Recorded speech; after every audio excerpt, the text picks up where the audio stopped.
Ayun, tanong ni Divine Love. Ang ganda ng pangalan ni ma'am. Sabi niya, "Hello Dr. Dex, ask ko lang po, bakit po ba dumudugo ang ilong kahit hindi naman inaano? Bakit nga ba?" Dali kayo, pag-usapan natin yan. Ito pa, yung kadugtong ng kwento ni Divine Love. Ito na naman tayo sa mahabang kwento kay Ma'am Charo. May anak po kasi akong 12 years old. Dumudugo ang ilong at sumasakit ang ulo, pangatlong beses ngayon, pati na rin yung binti. Ano po ba ito?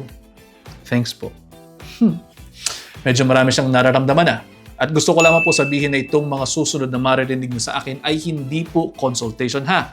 Kinakailangan pa rin po ng tamang consult with your physician kapag kaganyan ng kaso. Pero for the purposes of education, sige po, himayin muna po natin ito. Ang sabi niya dito, ilapag muna po natin yung facts. Sabi po dito, 12 years old, dumudugo po yung ilong, headache, tapos sumasakit din ang binti. Ito po mga nauna, po pwede pong magkakasama yan. Sa mga bata, po pwede pong common ang nose bleeding or epistaxis. Po pwede mangyari yan sa isa o dalawang butas ng ilong or nostrils.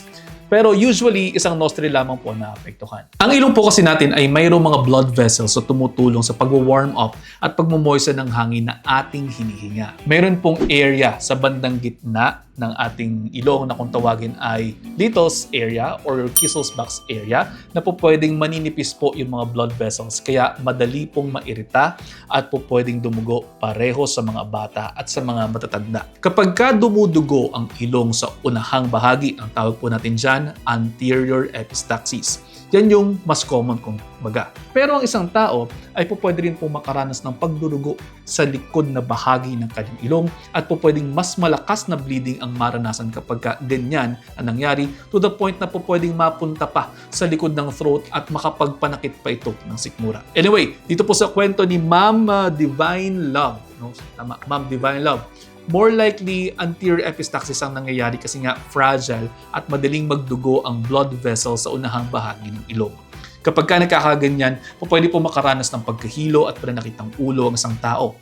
Bukod po sa dry air, pwede rin pong magkaroon ng pagdurugo sa ilong ang isang tao na mayroong allergies, mayroong deviated nasal septum, nagdodroga, umiinom ng blood thinners at kung umaakyat sa matataas na lugar. Siyempre, it also goes without saying na pwede po magdugo ang ilong kung mayroong injury sa area, kung nasuntok, o kung mayroong pinasok dyan sa ilong na yan. Kapag ka po nagdurugo ang ilong, ang first aid po ay ang pisilin natin ito ng mahigpit at tumungo.